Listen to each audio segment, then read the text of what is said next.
Hello, ladies and gentlemen, we're back. Bay State running. Coach Shep, Coach H, my colleague, Coach Fletcher later. We're going to be hitting you with the boys preview first for the MIAA All-State Championships. We did all the divisionals last week. For the most part, we were pretty close with a lot of the team predictions. I don't think we missed too many. But, you know what, I would have to say that divisionals shaped up what is going to be a very, very fast All-State.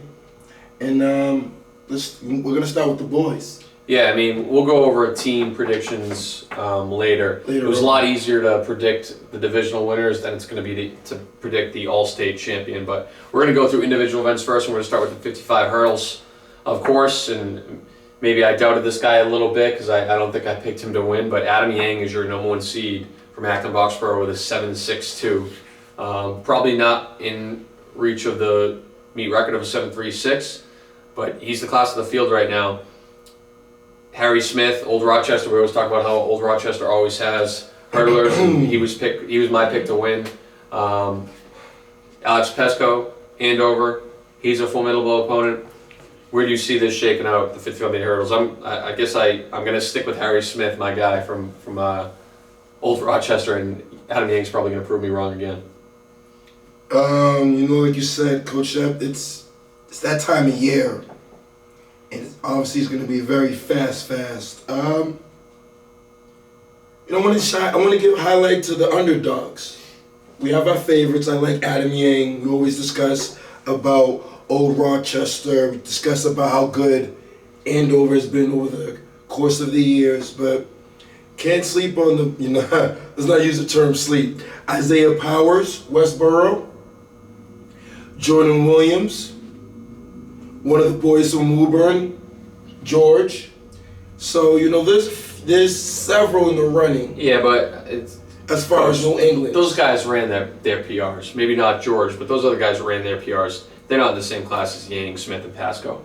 But things happen. Who's ready?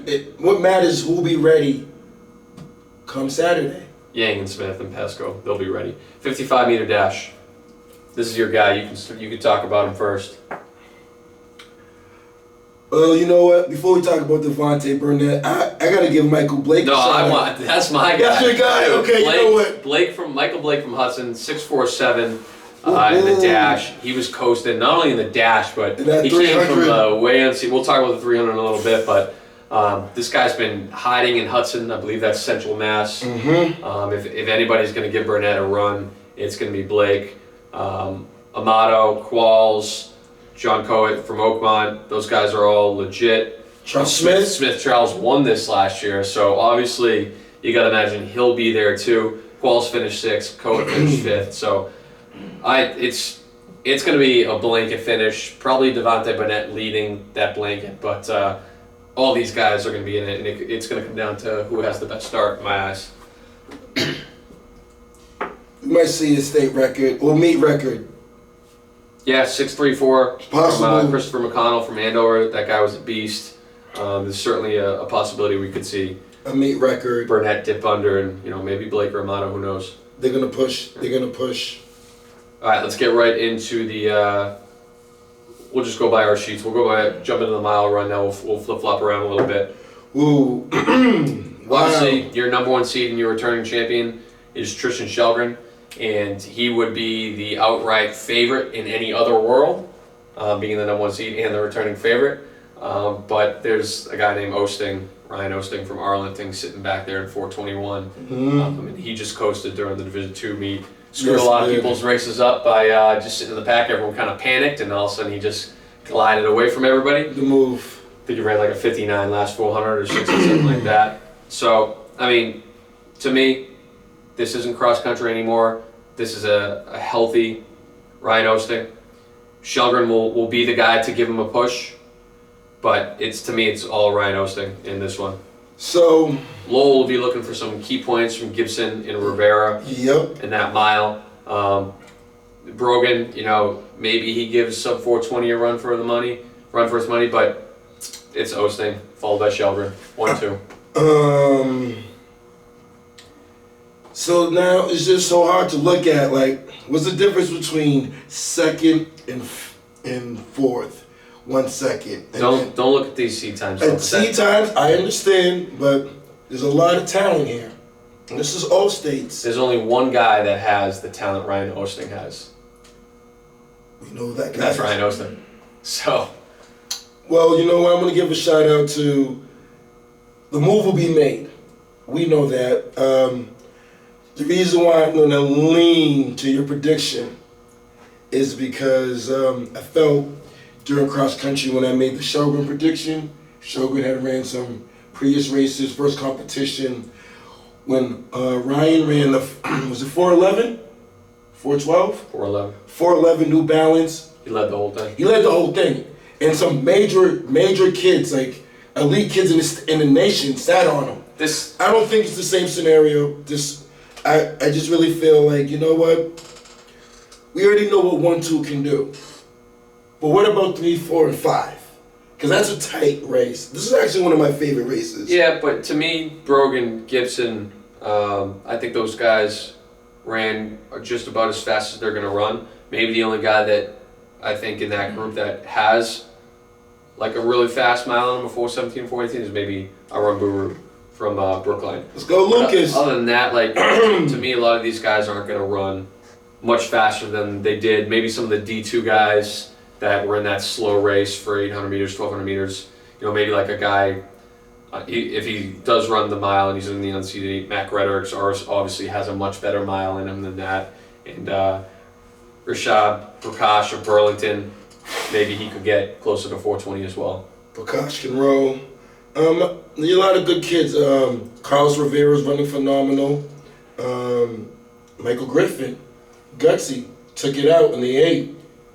He led like the first 2-3 laps. Someone had to lead a 2:16. 800. 800. So I wouldn't say it was gutsy him taking out, but he is a 420 freshman from last year.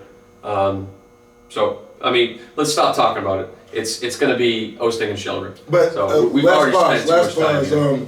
Liam Monahan got in a ski accident after divisionals. Our guy from Foster, North Attleboro boy. He's okay from what the kids told me. Mm-hmm. But right after he ran that phenomenal mile, he went out with the family. I don't know where he went, but it was a ski accident. But prayers out to Liam. Hope he gets better. Hoping that he's okay. All right, boys, 600. Your number 1 seed, which is a surprise by all accounts. Jonathan Polanco Soto, the sophomore from Leominster. Leominster taken after John Gove from last year, who was a standout from Leominster. Big upset over Theo Berber last week. No one really saw it coming, especially in that time. Like, Theo Berber ran 1:18. I believe it was 1:18.85 last year. So, he's run almost 3 seconds faster than what he did at divisionals.